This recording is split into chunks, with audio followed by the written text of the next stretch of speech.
Hello friends, मैं Yogendra Singh, I am from Rajasthan.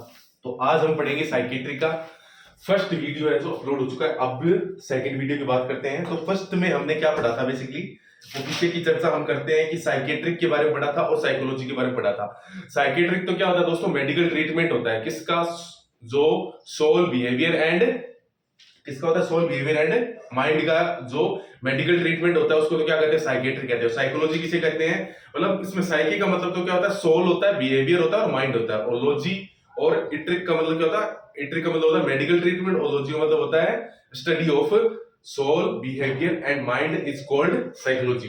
ठीक है। तो सबसे पहले फिर इसमें मैंने आपको हेल्थ की डेफिनेशन बताई थी, ठीक है। फिर WHO के अकॉर्डिंग उसकी हेल्थ की डेफिनेशन बताई थी। और हेल्थ में किसी प्रकार का अल्टरनेशन आना या उसमें किसी प्रकार का डेविएशन आना क्या कहलाता है दोस्तों, इलनेस कहलाता है। आज फिर उसके बाद हमने पढ़ा था कि जो मेंटली इल पर्सन होते हैं बेसिकली वो क्या नहीं कर पाते, यानी मेंटली हेल्थी पर्सन क्या क्या कर सकते हैं, तो क्या है प्रत्येक स्थिति में अपने आप को क्या कर सकते हैं, उसमें एडजस्ट कर सकते हैं।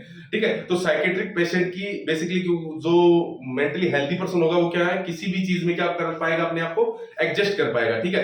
दूसरों के साथ एडजस्ट होगा, स्वयं के साथ एडजस्ट होगा। अब बात करते हैं misconception of mental ill person. Misconception of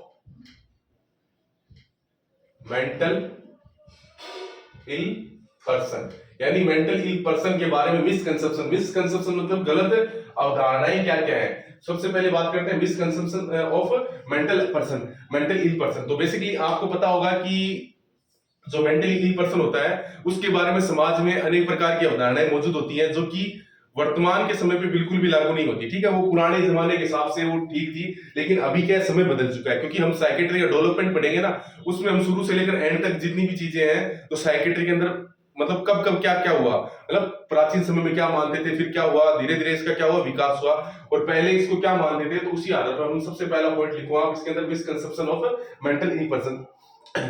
तो इसमें सबसे पहला जो मिसकंसेप्शन होता है वो होता है mental ill person so behaviour behaviour.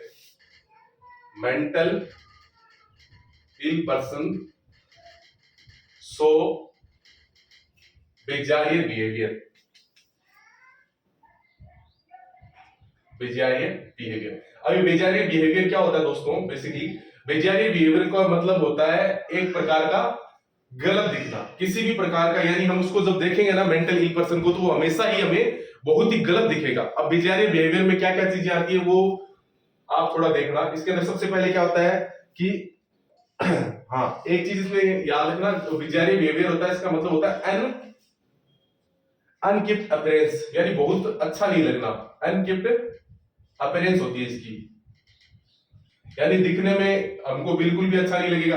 मतलब क्या होता है कि कपड़े उतार देगा, ठीक है, विंटर के अंदर क्या कर, सर्दियों के अंदर तो क्या करेगा, कपड़े उतार देगा, गर्मियों के अंदर बहुत सारे कपड़े पहन लेगा। ठीक है। इसके अलावा क्या होगा, जो पब्लिक प्लेस होते हैं वहां पर क्या करेगा, मास्टरबेट करेगा। ठीक है। ठीक है। तो ये सभी चीजें वो करेगा। ठीक है।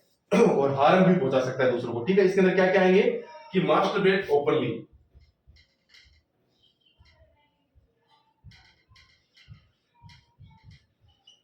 यानी ओपनली क्या करेगा, मास्टरबेट करेगा। ठीक है। उसके बाद में अनहाइजीन पर्सन रहेगा।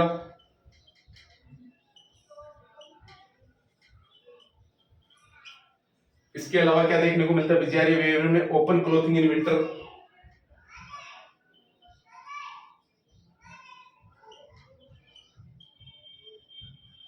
ठीक है। इसके अलावा बहुत सारे क्लोथ पहन लेगा गर्मियों के अंदर। ठीक है। इसके अलावा हार्म टू अदर,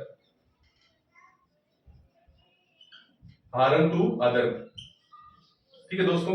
ये कुछ क्या है, बिजारियर बिहेवियर होता है। बिजारियर बिहेवियर का मतलब होता है अनकेप्ट अपीयरेंस, यानी जो दिखने में अच्छा नहीं होता। ठीक है। अभी जैसे ओपनली मास्टरबेट करेगा वो दिखने में अच्छा थोड़ी ना होगा। ठीक है। कपड़े उतार देगा, नंगा पुंगा अंडेगा, या फिर अपशब्द बोलेगा, या फिर जो मतलब गंदगी में लेटा रहेगा, तो इसको क्या कहते हैं, बिजारियर बिहेवियर शो करेगा।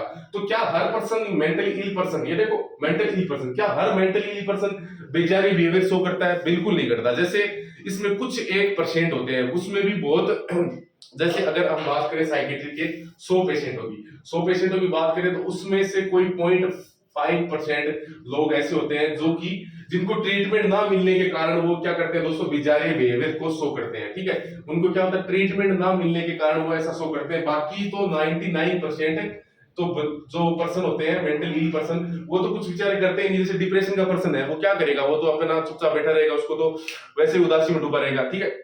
तो बहुत से पर्सन नहीं करते हैं। जैसे मेनिया का पर्सन होता है, उसके अंदर ये चीजें देखने को मिलती है, बिजारिया बिहेवियर, वो भी बहुत, वो ऐसी स्टेज में जो मैं आपको बताऊंगा आगे मेनिया की कौन कौन सी स्टेज होती है जब हम मेनिया पढ़ेंगे। लेकिन इसमें आपको यही चीज ध्यान रखनी है कि जो प्रत्येक जो मेंटली पर्सन होता है वो बिजारिया बिहेवियर शो नहीं करता। ये क्या है, एक प्रकार का मिसकंसेप्शन है, ठीक है। नोट डाउन कर लिया ये आपने, ठीक है। ये पहला मिसकंसेप्शन आप लिख लेना अच्छी तरीके से, मतलब समझ गए क्या, बिजारिया बिहेवियर का मतलब यही होता है जो मतलब अच्छा नहीं दिखता, अनगिफ्टेड अपीयरेंस देखने को मिलता है। अब दूसरा इसके अंदर mentally ill person danger to other, क्या मेंटली इल पर्सन डेंजर होता है सभी के लिए? तो mental ill person danger to other, क्या होता है ऐसा? बिल्कुल नहीं होता, ठीक है। तो डेंजर नहीं होता, प्रत्येक मेंटल इल पर्सन डेंजर नहीं होता। मेंटल इल पर्सन सी सेम, यानी वो उसको शर्म की नजरों से देखना चाहिए, ठीक है। तो मेंटल इल पर्सन सी सेम, यानी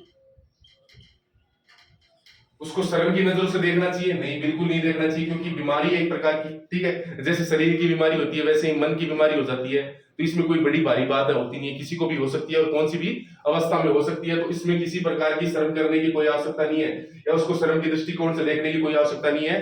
तो ये क्या है, एक प्रकार का मिसकंसेप्शन है।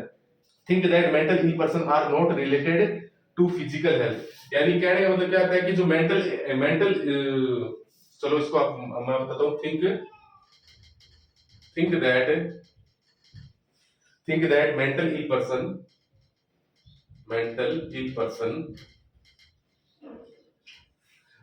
person are not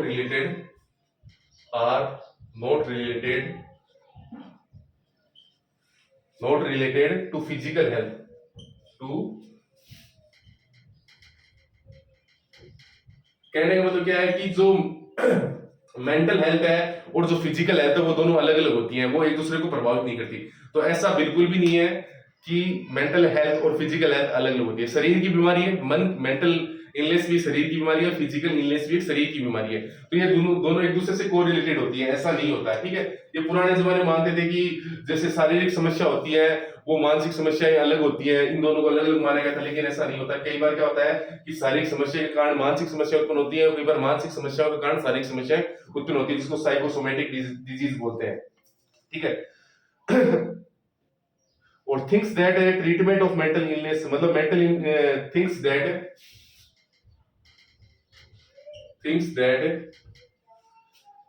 that no treatment of mental illness, know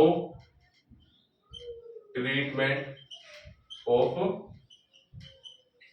mental illness. भाई ऐसा सोचना भी एक बड़ी भारी विकट समस्या है कि things that no treatment of mental illness. तो हम फिर ये साइकेट्री क्यों ही पढ़ रहे हैं जब मेंटल इलनेस का ट्रीटमेंट ही नहीं है, तो हम साइकेट्री क्यों पढ़ रहे हैं? बिल्कुल इसका ट्रीटमेंट अवेलेबल होता है, लेकिन ये क्या है, पुराने जमाने की मान्यताएं हैं कि मिसकंसेप्शन है कि मेंटल इल पर्सन एक बार जो मतलब उसके अंदर मेंटली प्रॉब्लम हो गई तो कभी खत्म नहीं होने वाली। ऐसा बिल्कुल भी नहीं है, इसको ट्रीट किया जा सकता है। कुछ एक बीमारी होती है जिनको काफी मतलब जब उसका ट्रीटमेंट के भाव में वो लंबी चली जाती है, उसमें भी वो साइकोसिस और न्यूरोसिस, उसमें दो कैटेगरी होती है। तो साइकोसिस के अंदर कुछ ऐसी बीमारियां होती हैं जिनकी क्या होती है कि कुछ थोड़ा उसको डिले कर देते हैं जब हम उसके अंदर ट्रीटमेंट के अभाव के कारण, उसमें कुछ स्थितियां ऐसी होती है, लेकिन फिर भी उसको एडजस्ट किया जा सकता है। लेकिन ये कहना कि इसका कोई ट्रीटमेंट अवेलेबल नहीं है, ये तो एक प्रकार की मूर्खता ही होगी। तो ये मिसकंसेप्शन है, इसीलिए क्या है, मिसकंसेप्शन है। इसके अलावा 6 नंबर लिखो, things that mental illness are incurable, things that mental illness are incurable,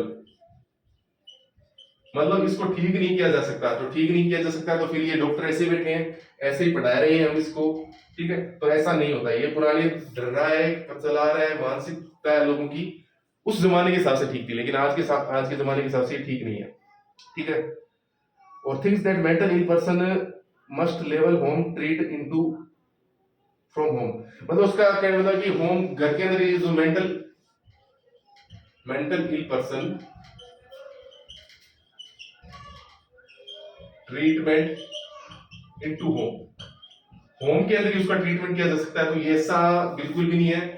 ठीक है, घर के अंदर उसको बंद कर दो, ठीक है, उसको बांध दो, उसको जंजीरों से बांध दो, तो ये सब चीजें क्या है, मिसकंसेप्शन है। ठीक है, और ऐसा भी कहते हैं कि जो मेंटल इल पर्सन होता है उसमें किसी प्रकार की आत्मा का साया है, भूत प्रेत का साया है, ठीक है, कि कोई जादू टोना है, कोई स्पिरिचुअल कोई पावर है। ठीक है, तो इस प्रकार की जो चीजें होती हैं वो चीजें क्या है, मिसकंसेप्शन होती है दोस्तों। ठीक है, ये कुछ मिसकंसेप्शन थे।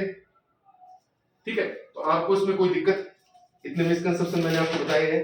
ठीक है, इसमें अब आपको कोई दिक्कत है क्या? मिसकंसेप्शन मैंने बताए हैं कि जो मिसकंसेप्शन बेसिकली ऐसे मिसकंसेप्शन का मतलब होता है कि गलत अवधारणाएं। ठीक है, तो मेंटल इल पर्सन होता है उसके प्रति गलत अवधारणाएं क्या क्या होती है कि उसका ट्रीटमेंट नहीं हो सकता, उसमें किसी प्रकार का भूत प्रेत का साया है, उस पर किसी प्रकार का जादू टोना हो गया, एक बार मेंटल इल पर्सन हो जाता है वो कभी ठीक नहीं होता। इसका ट्रीटमेंट तो क्या है, असाइलम में होता है, यानी पागल खाने के अंदर ही होता है, घर पे इसका ट्रीटमेंट नहीं हो सकता। ठीक है, इसके अलावा जो मेंटल इल पर्सन होता है वो फिजिकल हेल्थ से उसका कोई संबंध नहीं होता है। ठीक है, फिजिकल इलनेस से उसका कोई संबंध नहीं होता है। ठीक है, और मेंटल इलनेस होती है वो किसी प्रकार का प्रकोप होता है। ठीक है, कोई साया होता है, ठीक है, कोई भगवान की उसकी पर क्या होती है, बुरी दृष्टि होती है। तो ऐसा बिल्कुल भी नहीं है। क्या है, misconception of mental ill person के बारे में। ठीक है दोस्तों, आई होप ये समझ गए होंगे आपने, इसमें नर्सिंग के अंदर पढ़े भी होंगे। तो इसमें से क्या है, क्वेश्चन कई बार पूछ लेता है, ठीक है, कि बेजारी बिहेवियर क्या होता है। ठीक है, तो इस प्रकार क्वेश्चन पूछ लेता है कि कौन सी मिसकंसेप्शन नहीं है। ठीक है, तो ये सभी चीजें आपको ध्यान में रखनी है। अब बात करते हैं दोस्तों साइकोलॉजी की। मैंने आपको साइकेट्रिक वर्ड का पिछली क्लास में बताया था मैंने आपको कि psychiatric word coined bye, psychiatric word को कॉइन किसने किया था, तो जोहान क्रिश्चियन रेल ने किया था। 1808 के अंदर किसने दिया था, जोहान क्रिश्चियन रेल ने इसको कॉइन किया था। उसी प्रकार से बात करते हैं साइकोलॉजी, तो साइकोलॉजी वर्ड को किसने कॉइन किया था, इसको कॉइन किया था, कॉइन बाय यानी दिया था। कॉइन का मतलब क्या होता है, दिया था। किसने दिया था, रुडोल्फ जियोक्ले, रुडोल्फ जोक्ले। ठीक है, रुडोल्फ जियोक्ले 1590 में दिया था दोस्तों, तो ये बहुत पुराना चीज है। तो रुडोल्फ जियोक्ले ने दिया था। ये क्वेश्चन बहुत बार आता है दोस्तों। ठीक है, ये क्वेश्चन आप नॉर्थ सेट में काफी बार पूछा गया है। ठीक है, नॉर्थ सेट के अंदर काफी बार पूछा गया है। ठीक है, इसके अलावा सीएचओ वगैरह में बहुत बार पूछा गया है कि साइकोलॉजी शब्द है वो किसके द्वारा दिया गया था, तो रुडोल्फ जियोक्ले, रुडोल्फ जियोक्ले के द्वारा दिया गया था। और जो साइकेट्रिक शब्द है वो किसके द्वारा दिया गया था, तो मैंने आपको पिछली क्लास में बताया था, जोहान क्रिश्चियन रेल के द्वारा दिया गया था 1808 के अंदर। ठीक है, और इसके अंदर भी हमने पढ़ा था कि साइकोलॉजी वर्ड होता है वो साइकी से मिलकर बना होता है।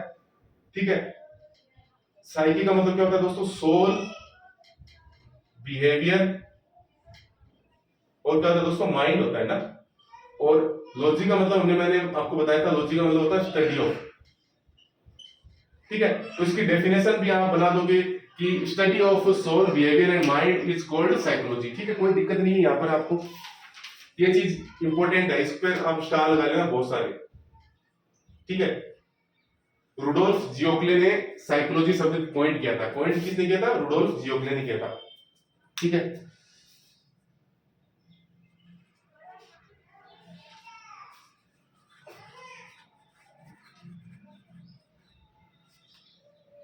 अब थोड़ी सी चर्चा इसके बारे में करते हैं। ठीक है, ये भी चीज आपने लिखी। अब थोड़ा सा मैं आपको इसका कुछ बताता हूं कि साइकोलॉजी में किस किस प्रकार से जो ये तीन वर्ड दिए थे ना मैंने आपको, जैसे सोल बताया था, माइंड बताया था और बिहेवियर बताया था ना। तो ये साइकी का मतलब मैंने यही तो बताया था आपको, जो भी है साइकी। ठीक है दोस्तों, तो सबसे पहले बात करते हैं सोल की। सोल का मतलब क्या होता है दोस्तों, आत्मा होता है। ठीक है, आपको पता होगा वैसे सोल का मतलब क्या होता है दोस्तों, आत्मा होता है। और माइंड का मतलब होता है मन। ठीक है, माइंड का मतलब क्या होता है दोस्तों, मन होता है। ठीक है, इन दोनों के बारे में किसने बताया था दोस्तों, इन दोनों के बारे में बताया था रुडोल्फ जियोक्ले ने। रुडोल्फ जियोक्ले जो अभी पढ़ाया था ना, साइकोलॉजी वर्ड कॉइन किया था, उन्होंने इसके बारे में बताया था, सोल और माइंड की स्टडी के बारे में बताया था। ठीक है दोस्तों, सोल और माइंड की स्टडी के बारे में किसने बताया था दोस्तों, रुडोल्फ जियोक्ले ने बताया था। ठीक है, study of mind and soul किसने बताया था, रुडोल्फ जियोक्ले ने। Study of mind and soul किसने दिया था? रुडोल्फ जियोक्लेन दिया था। किसने दिया था दोस्तों? रुडोल्फ जियोक्लेन दिया था। लेकिन जो बिहेवियर है दोस्तों, बिहेवियर, क्योंकि इसमें 3 वर्ड है, मैंने आपको बताया था, soul, mind and behaviour is a psyche. तो बिहेवियर शब्द किसने दिया था दोस्तों? तो बिहेवियर शब्द बहुत बार इंपोर्टेंट क्वेश्चन है, नोट सेट में काफी बार पूछा जा चुका है कि बिहेवियर किसने दिया था दोस्तों? तो बिहेवियर दिया था वाटसन ने। किसने दिया था दोस्तों? वाटसन ने। धीरे धीरे क्लास आगे बढ़ेगी जैसे जैसे ये सभी चीजें वापस दोहराई जाएंगी दोस्तों, ठीक है? उस समय आपको ये सभी चीजें याद रखनी है। तो बिहेवियर किसने दिया था दोस्तों? वाटसन ने दिया था। जबकि सोल और माइंड किसने दिया था? रुडोल्फ जियोक्लेन ने दिया था, ठीक है? फादर ऑफ बिहेवियर की अगर बात करें दोस्तों तो वो भी वाटसन है। फादर ऑफ बिहेवियर की अगर बात करें दोस्तों वो भी क्या है? वाटसन जी है। Watson ji father of behaviour है, ठीक है? इसके अलावा psychology is a science of behaviour, ये किसने कहा था दोस्तों कि psychology is a science of behaviour? ये किसने कहा था? वाटसन जी ने कहा था। वाटसन जी ने क्या कहा? साइकोलॉजी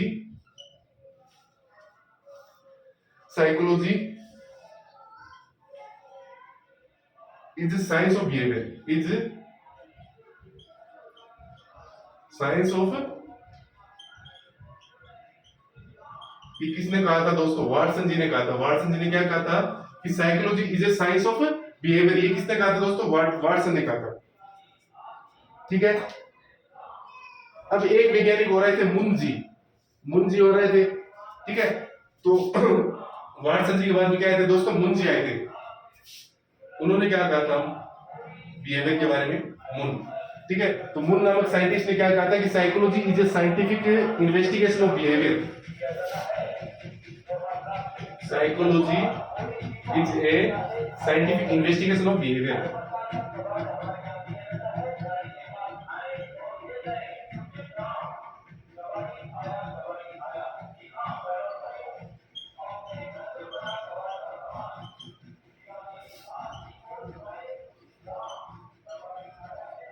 ठीक है, एक बार आप नोट डाउन कीजिए इतना।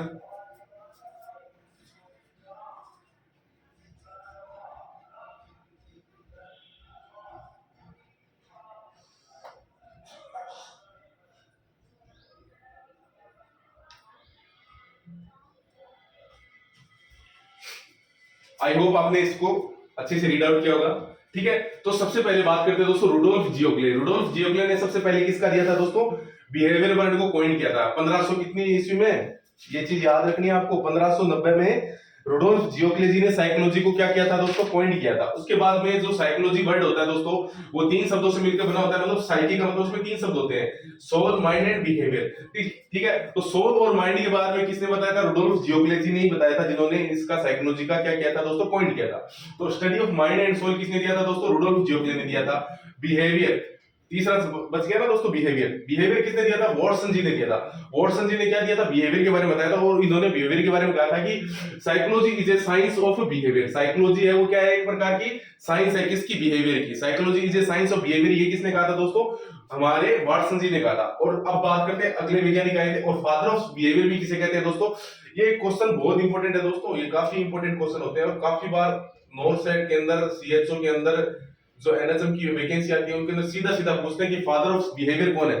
तो वहां पर आपको 4 ऑप्शन दे देंगे, उसमें वाटसन जी भी होंगे, तो वाटसन जी को आपको करेक्ट करना है, ठीक है? अगले वैज्ञानिक आए थे दोस्तों मुन ने क्या कहा था कि psychology is A scientific investigation of behaviour, कि साइकोलॉजी है वो क्या है? साइंटिफिक इन्वेस्टिगेशन है, किसकी दोस्तों? बिहेवियर की, ठीक है?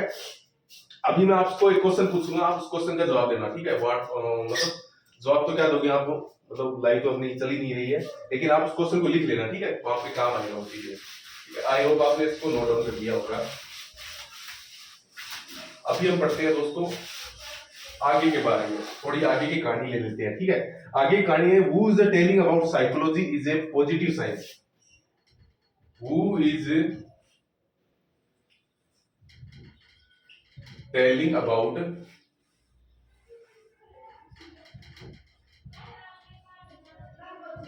Psychology is a positive science, is a positive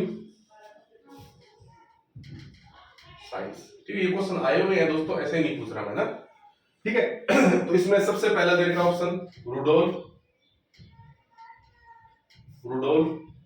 जियोक्ले, ठीक है, स्पेलिंग थोड़ी देख लेना, जियोक्ले, ठीक है, रुडोल्फ जियोक्ले, ठीक है। दूसरा नंबर ऑप्शन आपका आता है वाटसन जी ने कहा था ऐसा, वाटसन जी ने कहा था। तीसरे नंबर का आपका ऑप्शन आता है दोस्तों मुन जी ने कहा था, ठीक है। और चौथे नंबर का आपका ऑप्शन आता है दोस्तों बेंजामिन रस,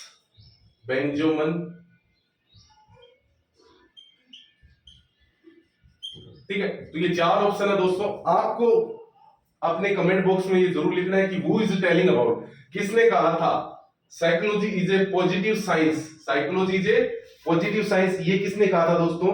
तो आपके पास चार ऑप्शन है दोस्तों, ये क्वेश्चन है वो आपके नोट शेट के अंदर भी आया हुआ है और एक शायद यूपीसीएचओ के अंदर भी आया हुआ है, ठीक है क्वेश्चन, ठीक है। तो ये क्वेश्चन इंपॉर्टेंट है कि who is telling about psychology is A positive science, positive science है किसने कहा था, रुडोल्फ जियोक्ले ने कहा था क्या ऐसा, ठीक है, वाटसन ने कहा था या मुन ने कहा था या बेंजामिन रस ने कहा था। तो सबसे पहले आप बात करते हैं रुडोल्फ जियोक्ले। तो रुडोल्फ जियोक्ले ने तो ऐसा नहीं कहा था सर, इसने तो क्या कहा था कि साइकोलॉजी वर्ड को क्या किया था दोस्तों, इसने कॉइन किया था, यानी साइकोलॉजी को क्या किया था इसने, मैं आपको ऑप्शन के अंदर समझा देता हूँ। साइकोलॉजी को इसने क्या किया था दोस्तों, कॉइन किया था, कॉइन मतलब इसका नामकरण किया था, कब किया था दोस्तों, 1500 ईस्वी, थोड़ी याद रखना भाई, 1590, ठीक है, 1590 में इसने इसको कॉइन किया था। वाटसन जी को छोड़ो, मुन ने क्या कहा था दोस्तों, मुन ने क्या कहा था, मुन ने कहा था कि psychology is a scientific investigation of behaviour, जो पीछे हमने पढ़ा था ना, उसमें मुन जी ने क्या कहा था कि psychology is a scientific investigation of behaviour, psychology is A scientific investigation of behaviour, ये किसने कहा था दोस्तों, मुन जी ने कहा था। मुन जी ने क्या कहा था कि psychology is A scientific investigation of behaviour. और बेंजामिन रस ने सबसे पहले बुक दी थी साइकेट्री के बारे में, यानी साइकेट्री के बारे में सबसे पहले बुक किसने लिखी थी, बेंजामिन रस ने लिखी थी सबसे पहले बुक, जो कि मैं आपको पिछली क्लास में बता चुका हूं। और फादर ऑफ अमेरिकन साइकेट्री भी कौन है, बेंजामिन रस का है, ठीक है, फादर ऑफ अमेरिकन साइकेट्री।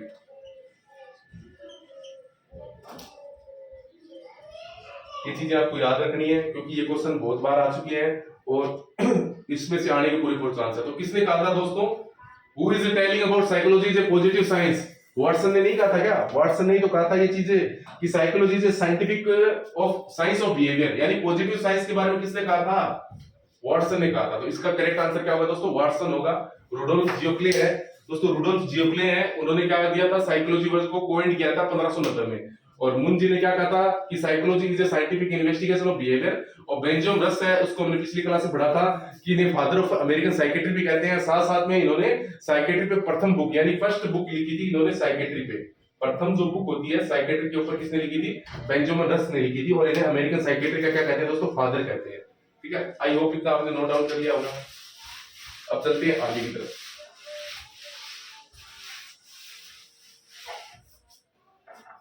अब बात करते हैं दोस्तों बिहेवियर। तो वाटसन जी ने इसको बिहेवियर के बारे में क्या बताया था, वाटसन जी ने, ठीक है, वाटसन ने बताया था बिहेवियर के बारे में, ठीक है, फादर ऑफ बिहेवियर वाटसन ही है। तो any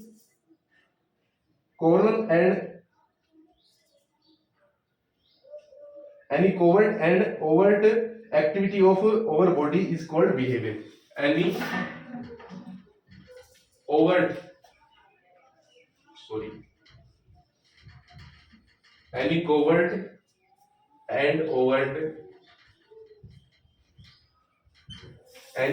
and overt activity of our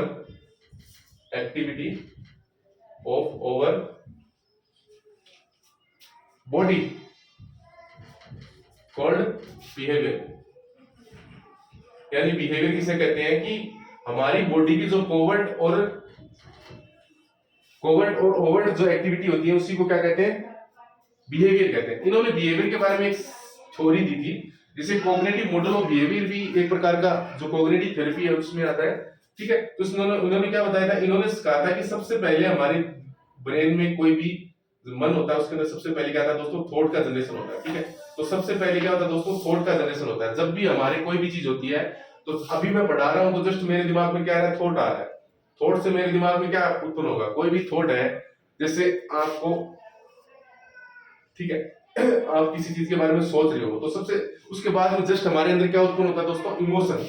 उसके बाद में हमारे अंदर क्या उत्पन्न होता है दोस्तों, इमोशन उत्पन्न होता है, ठीक है। और इमोशन के बाद में हम क्या करते हैं दोस्तों, हमारा बिहेवियर शो करते हैं, ठीक है। जैसा इमोशन आता है वैसा ही क्या आता है दोस्तों, बिहेवियर शो होता है। और बिहेवियर भी दो प्रकार के होते हैं, वर्बल और नॉन वर्बल, यानी एक तो इशारों में बातें करना, और एक क्या करना, बोल के बातें करना, ठीक है।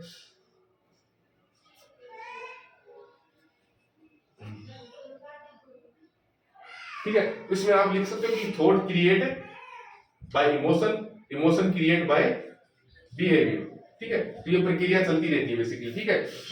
उसके बाद दोबारा थॉट आएगा, दोबारा इमोशन आएगी, दोबारा बिहेवियर होगा, ठीक है। तो इस प्रकार से ये प्रक्रिया चलती रहती है। अब इमोशन को, थॉट को तो आपको पता है क्या कहते हैं दोस्तों, कॉग्निशन कहते हैं। थॉट को क्या कहते हैं दोस्तों, कॉग्निशन कहते हैं।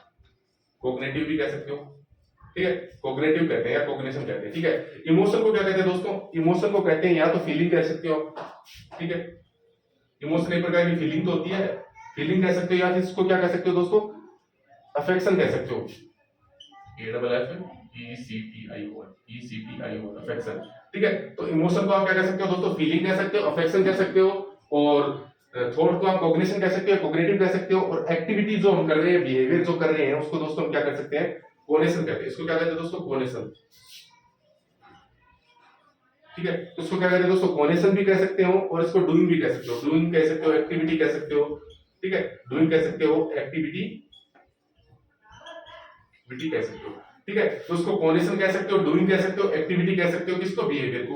तो जो हमारे वाटसन जी थे, इन्होंने बिहेवियर के बारे में बताया कि any covert and overt activity of over body called is behaviour, यानी कोवर्ट और ओवर्ट जो एक्टिविटी हमारी बॉडी की होती है दोस्तों, उसी को क्या कहते हैं दोस्तों, बिहेवियर कहते हैं। और इन्होंने बिहेवियर के बारे में बताया कि जो बिहेवियर होता है वो सीधा सीधा उत्पन्न नहीं होता, ठीक है। उसके लिए सबसे पहले माइंड में कोई थॉट आएगा, थॉट को इन्होंने क्या बताया, कॉग्निटिव या कॉग्निटिव कॉग्निशन बताया, ठीक है। उसके बाद में उसके अंदर क्या होता है, फीलिंग्स उत्पन्न होती है, जिसको इसने इमोशन अफेक्शन बताया, ठीक है। उसके बाद में जो ये इमोशन और फीलिंग होती है, ये क्या क्रिएट करती है, आपका बिहेवियर या एक्टिविटी, या आप कुछ करते हो उसके लिए, तो डूइंग वगैरह उसको कहते हैं बेसिकली, ठीक है। अब इतनी रामायण आपको समझ में आ गई होगी, ठीक है। ये रामायण आपको आराम से समझ में आ गई, कोई दिक्कत वाली बात है नहीं। आप भी अपने खुद ही सोच लीजिए, अगर नॉर्मल सी चीज है कि आपके दिमाग में कोई थॉट आएगा, सबसे पहले कोई थॉट आएगा, जैसे आपको कुछ खाना खाना है, तो खाना खाने का विचार आपके दिमाग में सबसे पहले आएगा। उसके बाद में आपके अंदर इमोशन आएगी, इमोशन मतलब आपको इच्छा होगी, फीलिंग्स इज कॉल्ड, आपकी इच्छा होगी कि मेरे को खाना खाना है, उसके बाद में आप खाना खा लोगे। तो वही तो एक प्रोसेस चल रहा है कि सबसे पहले आपके दिमाग में थॉट आया, थॉट के बाद में आपके अंदर इमोशन डेवलप हुए, इमोशन के बाद में आपने उसमें एक्शन क्रिएट कर दिया, इसमें एक्टिविटी शो कर दी। तो ये ही तो इन्होंने बताया था कि is called behaviour.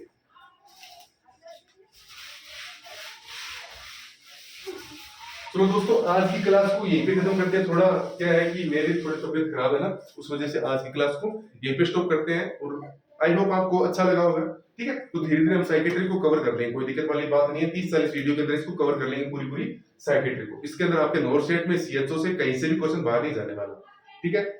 Thank you दोस्तों।